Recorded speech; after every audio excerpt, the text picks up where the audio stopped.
Alors, on est avec Denis Trudel, qui est tellement excité, il n'est même pas encore assis. Comment tu vas, Denis? Ça va bien, vous autres? Bon. Comme un cheveu sa soupe. Ex-député de Longueuil, Saint-Hubert pour le Bloc québécois. Exact. Là, il y a des partiels. Oui. Hein? Carney a calé des partiels. Oui. Puis là, tu dis que c'est déloyal. Ben, c'est déloyal. C'est parce que, bon... C'est ce que tu dis, Denis. Pas sûr qu'on va être d'accord. Bon, On va voir. rappelons-nous, moi, ça me rappelle Terrebonne. Il y a eu 3 élections partielles au printemps à Terrebonne. Oui.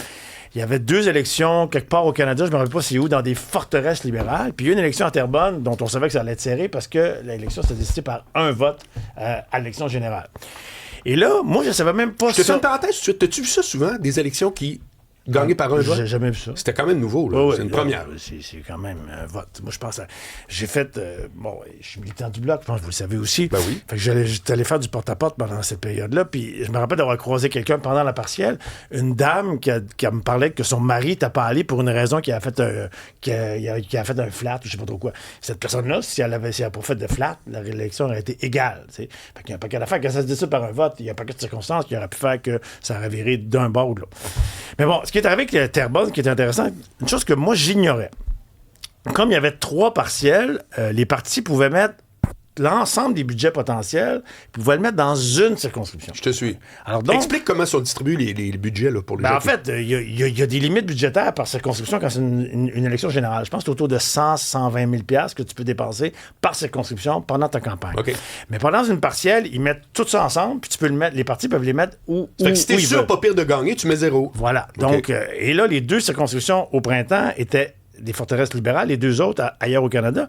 Donc, les libéraux ont mis l'accent sur Terrebonne. Puis ils l'ont gagné par 600-700 voix, ce qui est quand même pas une grosse majorité au fédéral. Les circonscriptions fédérales, il y a beaucoup plus de monde. Il y a à peu près 88 000 électeurs. Il y a à peu près 60 % des gens qui votent. Donc, c'est à peu près 60 000 personnes. 700 votes, c'est rien. Donc, l'argent a joué. A été un facteur, on peut le dire comme ça. Et là, on se retrouve dans le même scénario. Alors qu'on aurait pu l'éviter. Là, on se retrouve, encore une fois, la circonscription en Colombie-Britannique, c'est l'ex-ministre des Ressources naturelles, M. Wilkinson, forteresse libérale. L'autre est à Toronto aussi, forteresse libérale. Alors, qu'est-ce que les libéraux vont faire? Ils savent que ça va être serré chez Chicoutimi. C'est pas gagné, ils sont pas sûrs de la gagner.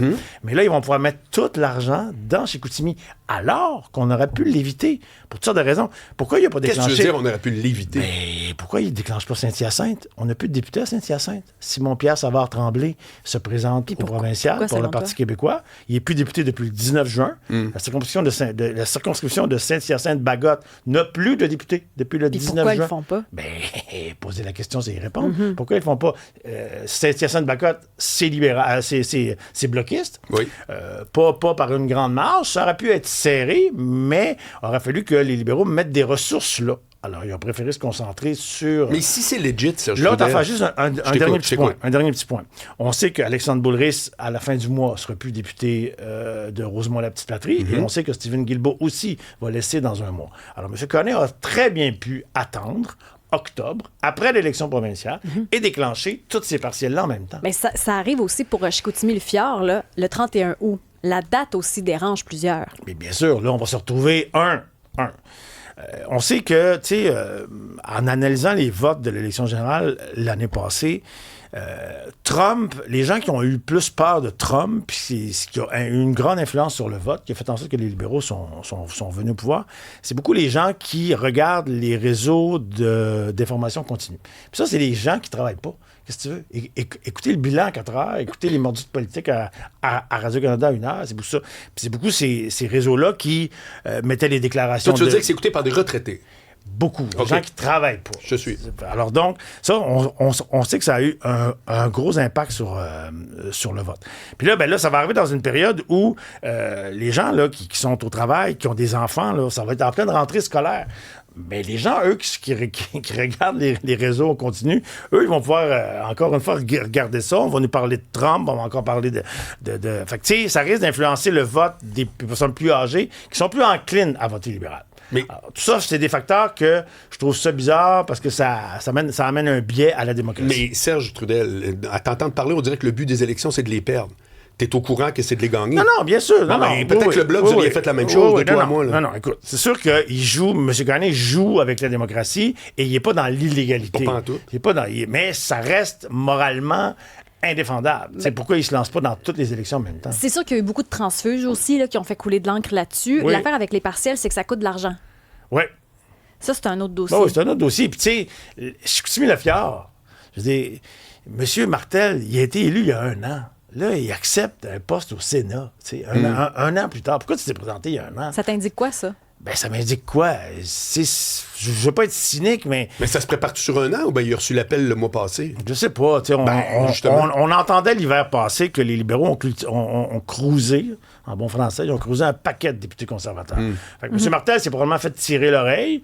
Puis là, c'était un outil de négociation. Hey, un siège au Sénat, ça tenterait-tu d'aller tasser puis de dormir jusqu'à 75 ans là-bas à 195 000 $ par année? C'est ça, le vrai chiffre, 195 000 $? C'est un petit peu moins payant que le salaire de député fédéral. OK. C'est peut-être autour de 180-200 000, mais ça reste un gros salaire pour le travail qu'ils font. OK. Pour l'utilité du travail qu'ils font. On se demande ce qu'ils font. On se demande ce qu'ils font. Ils font rien. Ils font du rubber stamping, c'est-à-dire que les projets de loi qui sortent de la Chambre des communes aboutissent au Sénat. Ils les checkent pendant quelques mois, puis ils les ramènent à la Chambre des communes, des fois avec quelques petits changements.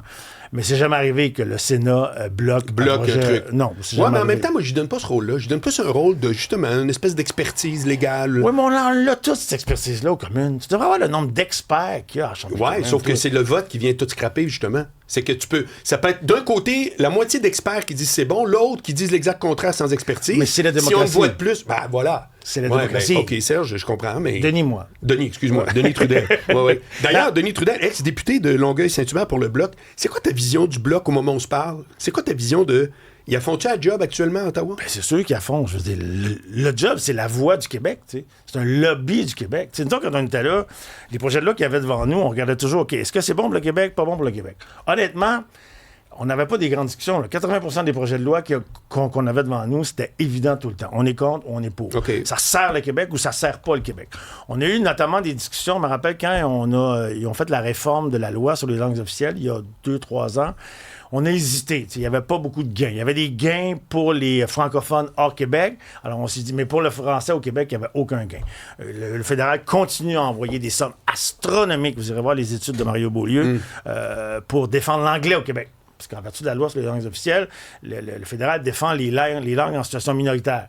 Ce qui est une aberration. Il n'y a pas d'anglais, langue minoritaire au Québec, mais il y a du français, langue minoritaire, à travers le Canada. Alors, autant il envoie des sommes en Alberta pour défendre le français, en pure perte parce que ça ne marche pas. Les films descendent, les chiffres descendent depuis 60 ans.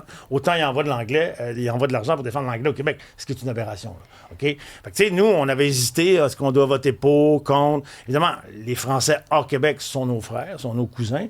Alors, on a fini par voter pour, mais c'est pas un projet de loi qui nous plaisait. Fait qu'on regarde ça, tu sais, on évalue, on pèse le pour puis le contre, puis on défend on est la voix du Québec. Des fois, c'est pas tellement... moi, je dirais ça. C'est pas tellement dans les projets de loi concrets qu'on réussit à faire adopter. C'est souvent dans la place que la parole du Québec prend dans l'espace public. Tu sais, en ce moment, Yves-François Blanchet nomme partout comment c'est le Québec qui est désavantagé dans la crise tarifaire avec les Américains et pas défendu ou peu défendu. Puis là, Chicoutimi-Le-Fjord, ça va être un bon exemple parce qu'il y a beaucoup d'industries là-bas, l'aluminium, la forêt, qui mangent un dur coup, beaucoup d'industries qui ferment là-bas. Et si le Bloc n'est pas là pour nommer cette réalité-là, qui d'autre va le faire? Mais il y a tellement de sièges, les libéraux sont majoritaires maintenant. Est-ce que vraiment vous êtes entendus? Est-ce que vraiment le Bloc a une espèce de petit Mais comme pouvoir? je dis, c'est Parce pas que le Québec c'est qui a pas élu les toujours libéraux. dans le concret du projet de loi adopté ou changé en fonction des intérêts du Québec. Mais c'est la place que la parole du Québec prend dans l'espace public. Tu sais. Et ça, c'est important parce que ça soulève les enjeux. Nous, on est là pour dire, voici la langue, l'industrie, la culture du Québec. Ouais, ça pourrait être même pas sujet à débat, mais au moins, le cette Bloc... parole-là voilà. existe. Êtes-vous entendu? Ouais. Ben oui, on est entendu. On est entendu parce que, bon, les chroniqueurs aussi, les journalistes Oh, en oui, parlent absolument. beaucoup, les arguments qu'on amène en faveur du Québec pour tel projet-là. Imaginez le contraire. Imaginez en ce moment que le Bloc n'existe pas. Que, mettons, Carner a fait élire 60 députés au lieu de 44 comme il y en a, puis les conservateurs en auraient 20. Comment on ferait entendre cette voix particulière-là du Québec? Les libéraux ont aucun intérêt. Le régime fonctionne... Puis là-dessus, je le critique pas. C'est normal. Là. Non, mais c'est-à-dire que, mettons, un Carney face aux Américains, lui, il défend le Canada. Il défend pas ni le Québec, ni l'Ontario, ni les Colombie-Britanniques. Absolument. Il essaie de défendre de façon globale les intérêts globaux du Canada. Mais nous, le Québec, si on est désavantagé dans ces intérêts globaux-là, comme on l'a été souvent dans les 60 dernières années, ça prend quelqu'un pour dire « Hey, non, ça marche pas, on se fait encore avoir dans cette affaire-là. » Puis bon, après ça, l'impact que ça a concrètement, ben écoute, si ça ne l'a pas dans le projet de loi qui est voté, ça peut l'avoir à la prochaine élection pour dire « Regardez, les libéraux ne nous ont jamais écoutés. » Puis encore une fois, dans les dernières années, les intérêts du Québec n'ont pas été entendus. Fait que les gens votent en fonction de... Sentez-vous qu'il semble y avoir un intérêt pour le Québec quand vous vous adressez aux libéraux? Pas vous, mais Yves-François Blanchet. Bah, tu sais, la politique, tu sais, moi, la grosse affaire, c'est... Tu sais, moi, un de mes combats, ça a été la lutte pour le français, tu sais. Le français recule dans le reste du Canada, puis il recule au Québec. Puis moi, j'étais tanné d'entendre Trudeau, pendant des années, le cœur, la main sur le cœur, puis dire « Ah oui, le français, c'est important pour nous. Puis on va le défendre. Puis on va continuer de le défendre, puis de faire des projets de loi qui vont faire en sorte que ça va exploser, puis tout. » Puis là, 5 minutes après, on votait pour envoyer des milliards pour appuyer l'anglais au Québec. Tu sais, cette hypocrisie-là. Où il envoyait ses ministres manifester contre la loi 96, au même moment. Moi, je me rappelle, il envoyait ses ministres du West Island manifester contre 96. De quoi je me mêle? C'est une loi provinciale d'une part, mais là, il braillait, puis Mélanie Joly qui braillait, puis Duclos qui braillait. Tout le monde braillait pour le français, mais il continuait à financer l'anglais au Québec. Fait que cette hypocrisie-là, là, moi, je suis plus capable. Denis Trudel, ex-député de Longueuil-Saint-Hubert pour le Bloc québécois. Merci beaucoup de ta visite. Ça fait plaisir, Marc. Salut.